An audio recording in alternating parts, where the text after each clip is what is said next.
Hello मेरे प्यारे students, welcome back to another video. अगर आप लोग बीए फर्स्ट ईयर के फर्स्ट सेमेस्टर में हैं और मध्यकालीन इतिहास पढ़ रहे हैं तो इसके न्यू बैच 2027-28 की क्लासेस आज हम स्टार्ट करने वाले हैं। देखिए, जब आप लोग बीए फर्स्ट सेमेस्टर में एडमिशन लेते हैं और आप लोगों की ये फर्स्ट ईयर होती है, पहली साल होती है, और आप लोगों को आइडिया नहीं होता कि आप लोगों को अपने हर एक सब्जेक्ट की पढ़ाई किस तरीके से करनी है, कैसे एग्जाम में क्वेश्चन आएंगे, कैसे हमें आंसर लिखना है, तो सभी पर हम वीडियोस बनाते रहते हैं। आपको बिल्कुल भी टेंशन नहीं लेना है।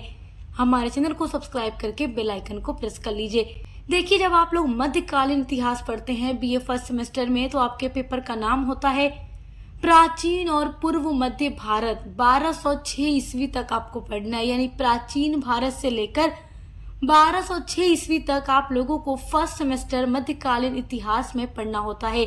तो आज हम इसका यूनिट नंबर 1 स्टार्ट करने वाले हैं। इसका जो न्यू सिलेबस है हमने पहले ही अपलोड कर दिया है, तो आप चैनल पर चेक करके देख सकते हैं। यूनिट नंबर 1 में आपको पढ़ना है प्राचीन इतिहास का परिचय, संस्कृति और परंपरा, प्राचीन भारत के इतिहासकार, भारतीय ज्ञान प्रणाली और पूर्व ऐतिहासिक युग का संक्षिप्त इतिहास। तो ये सब कुछ आपको यूनिट नंबर 1 में पढ़ना है। तो देखिए, सबसे पहले आपको क्या पढ़ना है, प्राचीन इतिहास का परिचय। प्राचीन इतिहास के बारे में जानना है। इतिहास होता क्या है, इसके फादर कौन थे, हम एक एक चीज को बहुत अच्छे से जानेंगे। जो आपके एग्जाम में क्वेश्चन आता है, पूरा टॉपिक आपका इस वीडियो में कवर होने वाला है। देखिए, प्रागैतिहासिक काल के बारे में जानेंगे और इतिहास का पता लगाने का जो स्रोत है उसके बारे में भी हम पढ़ने वाले हैं। सबसे पहले हम जानेंगे प्राचीन भारत का इतिहास। तो आज हम पढ़ रहे हैं प्राचीन भारत का इतिहास। तो चलिए पढ़ना शुरू करते हैं। देखिए, सबसे पहले आपको ये जानना है इतिहास होता क्या है। इतिहास का मतलब होता है जिसमें हम अतीत की घटनाओं का अध्ययन करते हैं। इतिहास में अतीत में घटित घटनाओं का विवरण होता है। अतीत का अध्ययन करना ही इतिहास कहलाता है। हम जो कुछ गुजर चुका है उसी की स्टडी हम इतिहास में करते हैं, हिस्ट्री में करते हैं। जो कुछ हो रहा है या होने वाला है उसका कभी भी अध्ययन इतिहास के अंतर्गत नहीं किया जाता। जो कुछ पहले गुजर चुका है उसके बारे में ही हम जो पढ़ते हैं वो इतिहास है। देखिए, इतिहास के जनक या पिता हेरोडोटस को कहा जाता है। ये पॉइंट इम्पोर्टेंट है। उसके अलावा एक और पॉइंट इम्पोर्टेंट है आपके लिए, भारतीय पुरातत्व का पिता सर अलेक्जेंडर कनिंघम को कहा जाता है।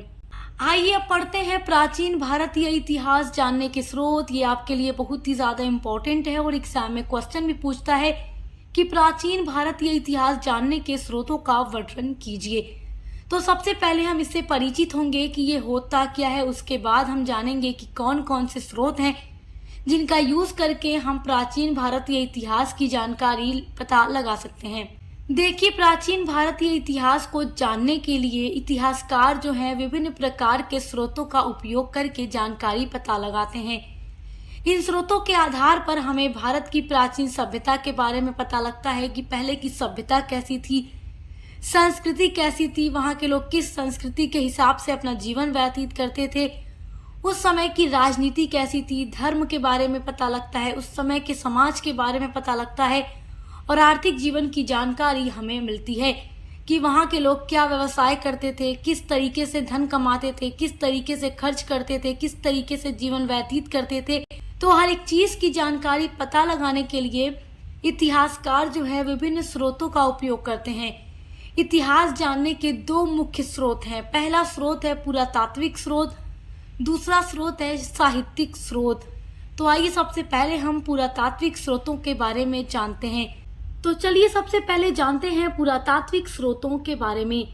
देखिए, बहुत सारे इतिहासकार पुरातात्विक स्रोत के माध्यम से प्राचीन भारत के इतिहास का पता लगाते हैं कि पहले क्या चीजें किस तरीके से थी। पुरातत्व का मतलब होता है प्राचीन वस्तुओं और अवशेषों का अध्ययन करना और ये खुदाई के द्वारा प्राप्त होते हैं। इसमें बहुत सारे पॉइंट आपको देखने को मिल जाएंगे, जैसे अभिलेख पत्थर, स्तंभ, गुफा या ताम्रपत्र पर लिखे जाते थे। इनमें राजाओं, युद्धों, प्रशासन, धर्म और समाज की जानकारी मिलती है। इसके प्रमुख उदाहरण आप ले सकते हैं सम्राट अशोक के शिलालेख, प्रयाग प्रशस्ति या हाथी गुम्फा अभिलेख। उसके अलावा पुराने सिक्कों के द्वारा भी प्राचीन समय की जानकारी प्राप्त होती है। देखिए, प्राचीन सिक्कों से प्राचीन व्यापार, अर्थव्यवस्था, धर्म और शासकों की जानकारी मिलती है। अलग अलग शासक के दौर में अलग अलग प्रकार के सिक्के चलाए जाते थे, किस तरीके से व्यापार होते थे, सारी चीजों की जानकारी पता चलती है। उसके अलावा तीसरा पुरातात्विक स्रोत में पॉइंट आ जाएगा स्मारक और भवन, यानी इसमें मंदिर, स्तूप, गुफाएं, महल और किले शामिल होते हैं। यानी प्राचीन समय में जो इमारतें बनी हैं, जो किले बने हैं, जो गुफाएं बनाई गई हैं, जो स्तूप, जो मंदिर बनाए गए हैं, उससे पता चलता है कि उस टाइम पर किस तरीके की चीजें थी, जिस तरीके से ये मंदिर या ये स्तूप या ये गुफा बनी है। क्योंकि जब भी कुछ बनता है तो उसमें अलग अलग प्रकार के वस्तुओं का प्रयोग किया जाता है, अलग अलग प्रकार के पत्थरों का यूज किया जाता है, अलग अलग प्रकार की नक्काशियां की जाती हैं, जिससे उस समय के बारे में जानकारी प्राप्त होती है कि उस टाइम के कारीगर किस तरीके से भवन निर्माण कर सकते थे। चौथा पॉइंट है मिट्टी के बर्तन और औजार। देखिए, प्राचीन समय में मिट्टी के बर्तन या औजार का यूज होता था या पत्थरों से बने औजार का यूज किया जाता था। पहले लोहे का या जो धातुओं का औजार नहीं बनता था, पहले मिट्टी के बर्तन बनते थे, मिट्टी के औजार या पत्थर के औजार बनाए जाते थे। तो देखिए, जब खुदाई के द्वारा मिट्टी के बर्तन या औजार प्राप्त होते हैं तो इससे भी उस समय के बारे में जानकारी पता लगती है। अगला पॉइंट है मूर्तियां और चित्रकला। देखिए, मूर्तियां या गुफा चित्रों से धार्मिक विश्वास, पहनावा, नृत्य, संगीत और कला की जानकारी मिलती है। यानी कि गुफाओं में आपको अलग अलग प्रकार की चित्रकारी देखने को मिलेगी, उस समय की बनी मूर्तियां देखने को मिलेंगी। आपको खुदाई के माध्यम से इन सारी चीजों का पता लगाया गया है। तो ये सारे पुरातात्विक स्रोत हैं जिनके जरिए प्राचीन भारतीय इतिहास को जाना जा सकता है।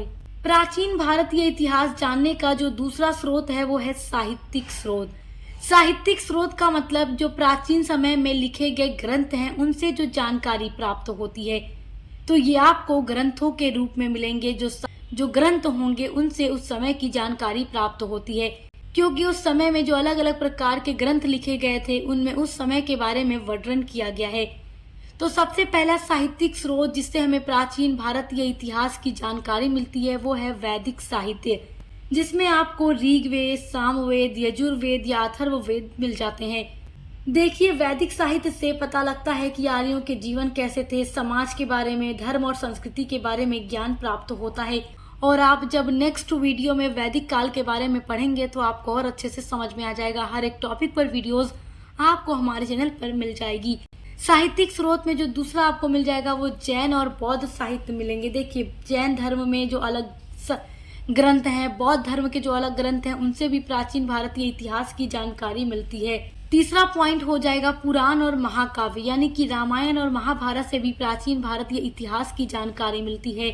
उसके अलावा देखिए, बहुत सारे विदेशी भी भारत की यात्रा करते हैं प्राचीन समय में, और वो जब भारत आते हैं तो भारत की स्थिति को देखते हैं, राजनीतिक व्यवस्था को देखते हैं, सामाजिक चीजों को देखते हैं, फिर एक ग्रंथ लिख देते हैं जिससे उनकी भी किताबों से प्राचीन भारतीय इतिहास की जानकारी मिल जाती है।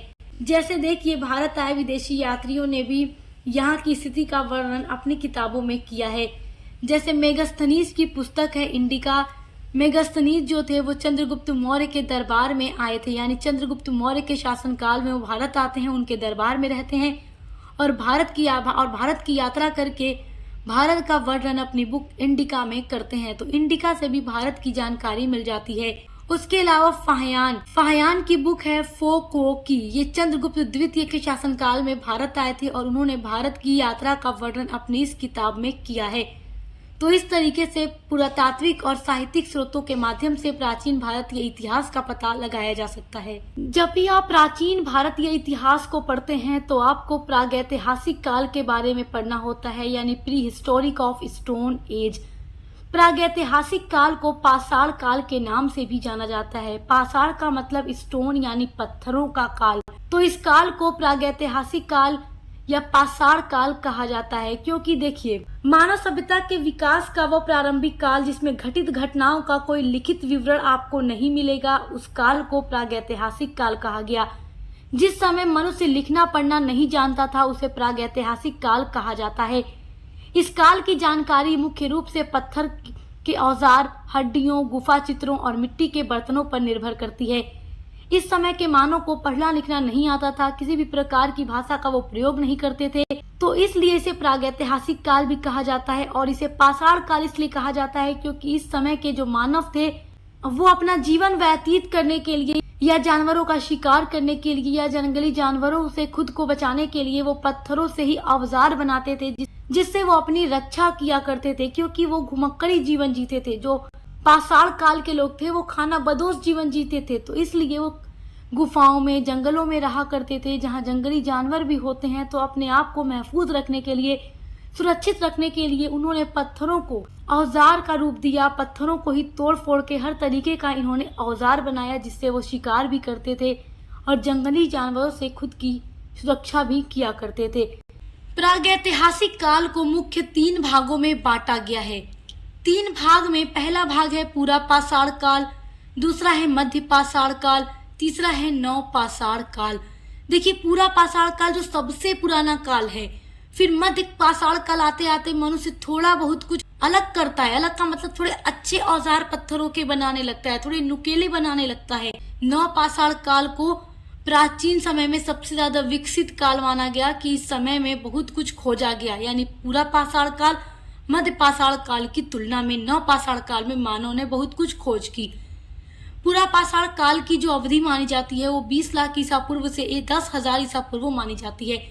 तो अलग अलग इतिहासकार इसे अलग अलग बताते हैं, तो आपको कुछ किताबों में अलग भी मिल सकता है। तो चलिए, ये ज्यादा मैटर नहीं करता, मेन आपको चीजें जाननी है कि ये चीजें हैं क्या। देखिए, मध्य पाषाण काल 1000 ईसा पूर्व से 4000 ईसा पूर्व माना जाता है और नव पाषाण काल 4000 ईसा पूर्व से 1000 ईसा पूर्व माना जाता है। और कहीं कहीं पर आपको ये अलग अलग भी मिल सकता है, क्योंकि अलग अलग इतिहासकार इसमें अलग अलग डेट बताते हैं। चलिए, सबसे पहले हम पाषाण काल को पढ़ते हैं। पाषाण काल क्या है? देखिए, यह मानव इतिहास का सबसे प्राचीन काल है। यानी मानव इतिहास की जब हम बात करेंगे तो सबसे जो प्राचीन काल आता है वो पाषाण काल आता है। इस समय मनुष्य का जो जीवन था अत्यंत कठिन था, बहुत ही मुश्किल था। वो आज की तरह जीवन नहीं गुजारते थे कि सबका अपना पक्का मकान हो, हर एक चीज की सुविधा हो, ऐसा कुछ नहीं था। ये लोग घुमक्कड़ी जीवन जीते थे। एक अस्थायी निवास नहीं था, एक अस्थायी आवास नहीं था। न हमारे जैसे पहनने को कपड़े थे, न ही खाने थे, न ही गर्मी के लिए एसी पंखा था, और न ही रहने के लिए मकान, न ही खाने को सुरक्षित रखने के लिए फ्रिज। ये सब कुछ नहीं था। ये तो आज टेक्नोलॉजी के जरिए सब कुछ इतना बदला है। मानव जीवन के इतिहास की जब बात की जाती है तो ये सबसे प्राचीन काल इसको माना जाता है। और इस समय के जो मनुष्य हैं वो अपना जीवन बहुत ही मुश्किल से गुजारते थे, और अपना जीवन गुजारने के लिए वो पूरी तरीके से प्रकृति पर ही निर्भर थे। वह भोजन के लिए पूरी तरीके से किस पर निर्भर थे? प्रकृति पर। इसकी समय मैंने आपको बताया है कि 20 लाख ईसा पूर्व से 10,000 ईसा पूर्व मानी जाती है। अब बात करते हैं इनके जीवन शैली की। देखिए, पाषाण काल यानी पूरा पाषाण काल के जो मनुष्य थे, यहाँ पूरा पाषाण काल होगा। पूरा पाषाण काल के जो मनुष्य थे वो अपना जीवन अस्थायी रूप से नहीं गुजारते थे। वो खाना बदोश यानी घुमक्कड़ी जीवन जीते थे। वो भोजन की तलाश में एक स्थान से दूसरे स्थान पर घूमा करते थे, और जहां उन्हें कोई जानवर, कोई शिकार नजर आता वो उसका शिकार करके उसे कच्चा मांस खाते थे। मतलब इन्हें पकाने का भी ढंग नहीं था कि खाना भी पका कर उस पे मसाले लगा कर खाने चाहिए। वह एक स्थान से दूसरे स्थान पर भोजन की तलाश में घूमता रहता था। और इनके मुख्य भोजन में देखिए क्या था। देखिए, पूरा पाषाण काल के जो मानव थे वो शिकार पर आश्रित थे। यानी वो शिकार करते थे पशुओं का, वो मछली भी खाते थे, मांस खाते थे, फल फूल खाते थे, कंदमूल आदि, यही इनके भोजन थे। देखिए, ये भोजन को पका कर खाना भी नहीं जानते थे। ये पशुओं का शिकार करके कच्चा मांस ही खा जाते थे, क्योंकि ये आग के बारे में नहीं जानते थे। और देखिए, आग की खोज भी इसी युग में की गई थी, पूरा पाषाण काल में ही की गई। जब आग की खोज हुई तब जाकर इन्होंने सीखा कि मांस को भून कर भी आग पर खाया जा सकता है। तो पहले ये कच्चा मांस ही खा लिया करते थे, जिससे पचने में भी काफी टाइम लगता था। जैसे आज हम पूरा पका हुआ मांस खाते हैं जो हमारे पेट में जाकर जल्दी पच जाता है, तो इस तरीके से ये कच्चा मांस खाते थे। और देखिए, भोजन को संग्रह करके रखना भी उस समय बहुत ही ज्यादा मुश्किल था। लेकिन आज के टाइम में फ्रिज, फ्रीजर में लोग स्टोर करके रख लेते हैं। उस टाइम ऐसा कुछ भी नहीं था। मनुष्य शिकार करता और खाता था। कभी कभी उसे न शिकार मिलता था न कुछ, और उसे कभी कभी खाली पेट ही सोना पड़ जाता था, क्योंकि उसे अपना भोजन सुरक्षित रखने के लिए कोई भी एक स्थान नहीं था जहां वो अपना भोजन सुरक्षित रूप से रख सके। और इस समय के जो मनुष्य थे वो वर्षा, ताप और ठंडी से खुद को बचाने के लिए अपने शरीर पर वृक्षों के पत्तों और छालों का प्रयोग करते थे। देखिए, जो वृक्ष के पत्ते या छाल होती थी उनका ही प्रयोग ये अपने शरीर को ढकने के लिए करते थे, ठंडी से बचाने के लिए करते थे। और धीरे धीरे फिर उन्होंने पशुओं की खालों का भी प्रयोग करना शुरू कर दिया और पशुओं की खालों को वस्त्र बनाकर इन्होंने पहनना शुरू कर दिया। उसने हड्डियों की सुइयों से, खाल से वस्त्रों को सिलकर पहनना भी धीरे धीरे सीख लिया। पूरा पाषाण काल के मानव का जो आवास था, आवास का मतलब जहाँ पर वो रहते थे, जैसे आज के टाइम में हर कोई अपने घर में रहता है, तो इनके पास अपना घर नहीं होता था। वो नदियों के किनारे जीवन गुजार लेते थे, पेड़ों के नीचे रह लेते थे या गुफाओं में वो रहा करते थे। आग की खोज इस युग की सबसे बड़ी उपलब्धि थी। देखिए, मैंने आपको बताया कि पूरा पाषाण काल के मानव पत्थरों से औजार बनाया करते थे। तो जब ये औजार बना रहे थे तो दो पत्थर जब आपस में टकराते हैं तो चिंगारी निकलती है। उससे मनुष्य को ये ज्ञान होता है कि अगर दो पत्थरों को रगड़ा जाए तो आग भी जलाई जा सकती है। तो इसलिए आग की खोज पूरा पाषाण काल के मानव की सबसे बड़ी उपलब्धि थी। जब आग का ज्ञान मनुष्य को हो गया तो वो मांस को भून कर खाने लगा। भुना हुआ मांस मानव को स्वादिष्ट लगने लगा, टेस्टी लगने लगा और वो आसानी से पचने भी लगा। और आग का प्रयोग वो ठंड से बचाव के लिए भी किया करते थे। पहले इन्हें ठंड लगा करती थी तो इनके पास कोई जुगाड़ नहीं था जिससे वो ठंड से बच सके। ठंडे में ये लोग आग जलाकर खुद को ठंडे से बचा भी लेते थे और जंगली जानवरों से सुरक्षा भी हो जाती थी। और जो अंधेरी गुफा थी वो भी अब आग की वजह से उसमें रोशनी फैल चुकी थी। देखिए, पहले क्या होता था कि इनके पास जब आग की खोज नहीं थी तो इन्हें गुफा में जब सोना होता था या पेड़ के नीचे, नदियों के किनारे, तो जंगली जानवरों का डर बना रहता था। जब आग की खोज की तो ये आग जलाकर निश्चित होकर अपनी गुफाओं में सो जाते थे, क्योंकि जंगली जानवर जब भी वहां से गुजरते तो आग को देखकर वो लोग दुम दबाकर भाग जाते थे, क्योंकि वो आग को कभी पहले देखे नहीं थे।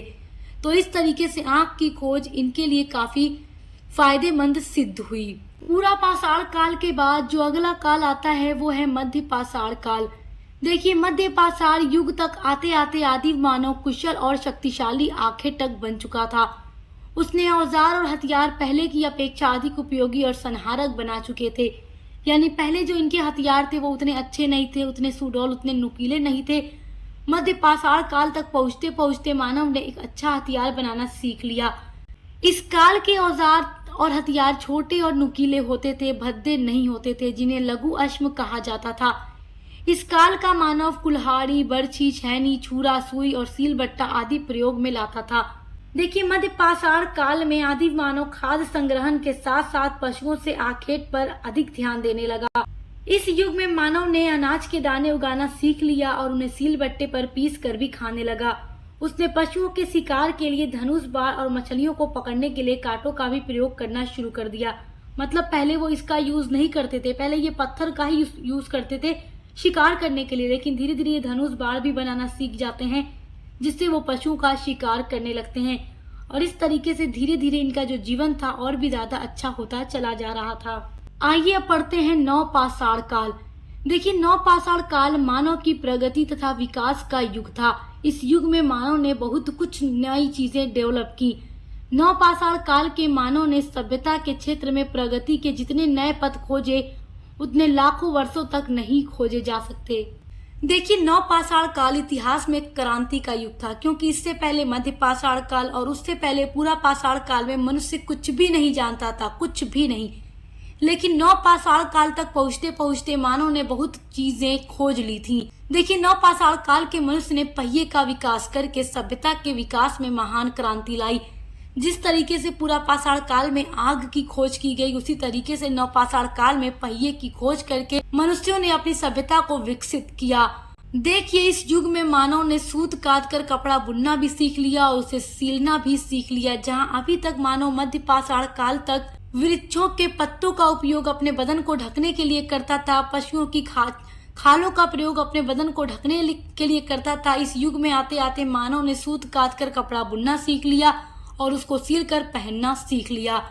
नव पाषाण काल का मानव श्रृंगार करने में भी रुचि लेता था, यानी सजने संवरने में भी इस युग के मानव ने रुचि ली। यानी इससे पहले सजने संवरने का ज्ञान किसी को भी नहीं था। देखिए, नव पाषाण काल के जो पुरुष थे वो भी अपने बाल संवारने लगे और जो महिलाएं थी वो चोटियां बनाकर अपने बालों में लगाने लगी। इस काल के लोगों ने पत्थर, कौड़ी, शीप और हड्डियों के आभूषण बनाने शुरू कर दिए और उनको पहनना शुरू कर दिया। इस युग की जो महिलाएं थी वो श्रृंगार करने में रुचि लेती थी और पत्थरों से बने आभूषण पहनने लगी। देखिए, इस युग के मानव ने पशुओं को अपना हितैषी समझा और उन्हें पालना शुरू कर दिया। देखिए, जहां अभी तक आपने पढ़ा है कि मध्य पाषाण काल तक जो मानव था वो अपने भोजन के लिए प्रकृति पर ही निर्भर था, प्रकृति पर ही वो निर्भर था। फल फूल खाता था, उसके अलावा शिकार करता था या मछली पकड़ के खाता था। आग की खोज करके वो उन्हें भून कर खाना सीख चुका था। लेकिन इस युग में देखिए, मानव ने पशुओं को पालना शुरू कर दिया। उनको पाल करके देखिए गाय पालने लगे, उसके अलावा बकरियां पालने लगे, उन्हें चराने लगे। देखिए, गाय बकरियां दूध देती थी तो ये दूध को पीना शुरू करते हैं, दूध से घी निकालना शुरू करते हैं। इस युग का मानव भोजन के लिए प्रकृति की निर्भरता को छोड़कर स्वयं उत्पादक बन गया। अब वो स्वयं भोजन उगा कर अब खाने लगा और अपने भविष्य के लिए सुरक्षित करके उनको रखने में भी सक्षम हो गया। अब इस युग के मानव का भोजन मांस, दूध, घी, फल, रोटी, दाल सब कुछ बन चुका था। वो आग पर पकाकर भोजन के स्वाद का आनंद भी लेने लगा और वह भर पेट भोजन करता था और भविष्य के लिए उनको सुरक्षित रख भी पाता था। इस युग में आते आते मनुष्य ने घुमक्कड़ जीवन छोड़ दिया और अस्थायी बस्तियां बसा कर रहने लगे। यानी अभी जहां तक मनुष्य इधर उधर भोजन की तलाश में घूमा करता था, नवपाषाण काल आते आते मानव को ये भी समझ आया कि उन्हें एक अपनी अस्थायी बस्तियां बनाकर अपने परिवार के साथ वहीं पर रहना चाहिए और स्वयं ही अनाज उगाकर उन्हें सुरक्षित रखकर स्वयं उसे पकाकर खाना चाहिए। तो इस युग में आते आते मनुष्य ने क्या सीख लिया? अस्थायी बस्तियां बनाना सीख लिया, श्रृंगार करना सीख लिया, पशुओं को पालना शुरू कर दिया, सूत काट कर बनाकर कपड़ा सिलना शुरू कर दिया। हर एक तरीके से ये युग क्या था, बहुत ही ज्यादा डेवलप था प्राचीन इतिहास में अगर हम देखें तो उम्मीद करती हूँ कि आज के वीडियो का जो टॉपिक है आप उसको बहुत अच्छे से समझ गए होंगे। इसी तरीके से आपको एक सीक्वेंस में अपनी हर एक यूनिट पर पूरा नोट्स के साथ वीडियोस मिलती रहेंगी और हिस्ट्री के अलावा भी बीए के हर एक सब्जेक्ट की क्लासेस और को करिकुलर की भी क्लासेस हमारे चैनल पर चल रही हैं। एग्जाम की तैयारी के लिए model paper, important question answer सब कुछ आपको प्रोवाइड किया जाता है। तो देखकर अच्छे से पढ़ाई करते रहिए, एग्जाम की तैयारी करते रहिए। Best of luck. अब मिलते हैं अगली वीडियो के साथ।